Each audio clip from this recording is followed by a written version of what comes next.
Is it possible to have a net worth of 500k at age 31 in Singapore without ever having a salary of more than 4.5k a month? The answer is yes, whether you have the financial discipline and consistency. How will I know? Because I hit the figure in 2023 or applied with little help from my CPF funds. If you're curious, this is my 11-year journey of how I did it. Let's first start with my background, since it determines the financial head start I would have had. I was born in 1992 and I'm the youngest in a family of 5. Financial-wise, my family was not affluent at all. My mum held a regular office job while my dad worked as a taxi driver for a while before quitting and becoming a stay-at-home dad for most of my growing up years. Now, I wouldn't say that we were poor, as we could comfortably afford the essentials in life, just that we cannot really have anything else more than that. For instance, travelling overseas was rare. I only recall ever going overseas once before the age of 17, and that was to Malaysia. Having meals at restaurants or fast food chains were also few and often reserved for birthday celebrations, while things like toys were mostly hand-me-downs from my older siblings or purchased only on special occasions. Looking back, I am quite grateful for how I was brought up, as it subconsciously shaped my financial habits and taught me how to be frugal and live within one's means. My parents also instilled the importance of saving when it comes to handling our accessory lease school allowances and the money we receive from red packets during Chinese New Year. For my educational background, I attended neighbourhood schools in Bukit Panjang and Jurong West before enrolling in Ngee Ann Polytechnic for tertiary education. I also got my degree from the Singapore Institute of Technology, although that did not increase my salary at all. It was during my Polytechnic days that I sort of got my first financial head start. You see, after securing my Polytechnic course, I received sponsorship recruitment letters from both the Singapore Army and the Home Team. Having had a childhood dream of becoming a police officer, I applied for the Home Team sponsorship and surprisingly got it since I thought I screwed up during the interview. Under the sponsorship, not only was my diploma fully paid for, but I also received a monthly allowance of $1,000 and an additional $1,200 per semester if I passed all modules. In total for my 3 years diploma course, I received a total of $42,000 from the government. While you might have thought that I graduated from Polytechnic with an easy 5-digit figure in my bank account, the truth was far from that. You see, like most youths aged 18 to 20, I had never seen such a substantial amount in my bank account before. Thus, naturally, a significant amount of cash was squandered on what we would call stupid vices.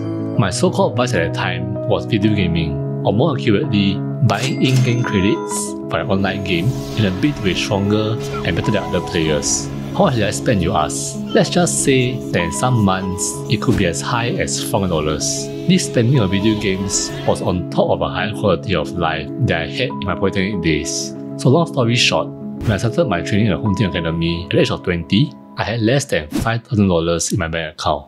It was also during my training in the Home Team Academy that I started learning about personal finance and investing.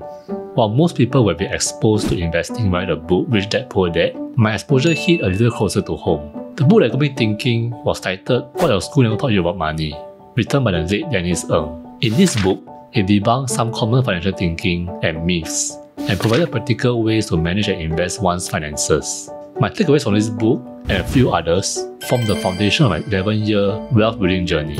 Needless to say, a higher salary over the years also played a significant role. I started with a net salary of roughly 1.7k, and after 11 years, it grew to around 3.6k after allowances. I guess it's the upside of being a civil servant, since you have annual increments on top of any increments you get from progressing in rank or from periodic salary revisions. The annual and milestone bonuses are also pretty nice too.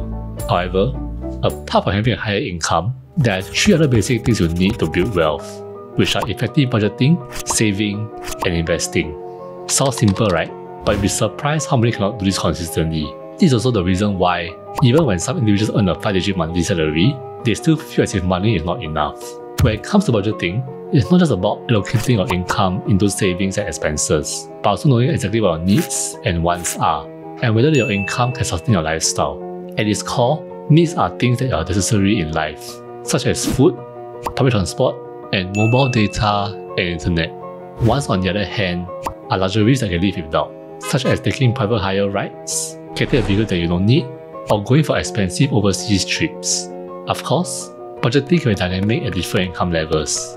For instance, how a budget with 1.7k will be slightly different from 3.6k. While the general consensus is to avoid lifestyle inflation as you earn a higher income, I would say it's quite alright as long as it improves the quality of life, is sustainable, and the amount of funds allocated for saving and investing increases in tandem.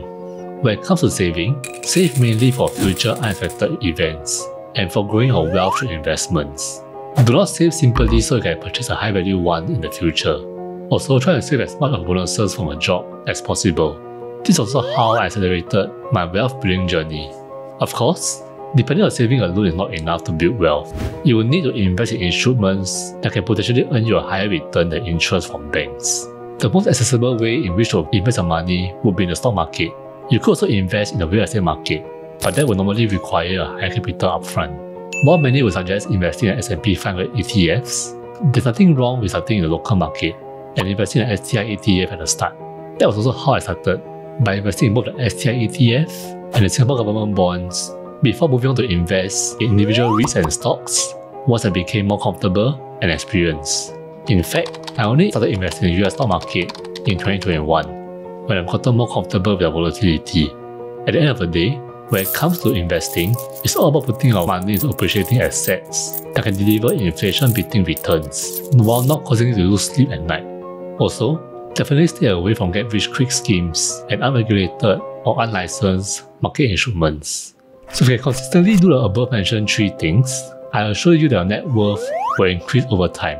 It definitely will not happen overnight, but will instead be a gradual process. The best part is that as your net worth increases, it becomes easier and faster to grow your wealth due to the effect of compounding returns.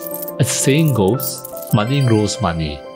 While there might be a perception that you'll not be able to enjoy life experiences by building wealth this way, it couldn't be further from the truth. I still went on overseas trips at least once a year, and going out for social gatherings was never an issue. It all comes down to doing it in a financially sustainable way. At the end of the day, that is what wealth building is all about. Doing it consistently, sustainably, and practically. Hey you might notice that this video is done in a different format than my other videos on the channel. I'm trying out a new content style, so let me know what your thoughts about it in the comments below. And this will be the last video for 2023. I also take this opportunity to thank you for watching my videos for the past few months. And to all my subscribers, thank you for your effort to subscribe and also your support for this small channel. I'm really humbled by the support as I'm expected to hit 500 plus subscribers before the end of 2023. As for what's to come in 2024, you can expect more videos, be it on different content formats or on different financial topics. Once again, thank you so much for the support in the past few months. Enjoy the upcoming festive holidays, and I'll see you all in 2024. Goodbye!